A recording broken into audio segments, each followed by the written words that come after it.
बाबांना बरं वाटतंय का बघू, नाही तर सरळ फुल बॉडी चेकअप करून घेऊ त्यांचा. नाही, बरं वाटलं ना तरी पण एकदा चेकअप करूयाच.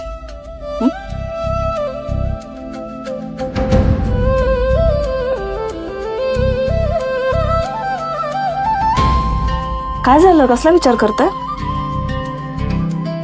काही नाही, नोकरी गेली, इतक्या वर्षाचा इन्कम सोर्स अचानक बंद झालाय.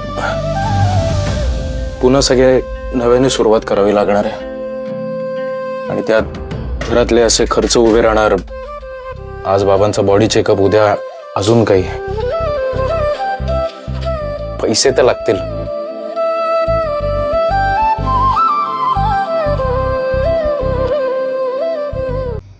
मराठी कला विश्वातील अशाच अपडेट जाणून घेण्यासाठी तुम्ही आमचा चॅनल टेलीचक्कर रिजनला नक्कीच सबस्क्राईब करा.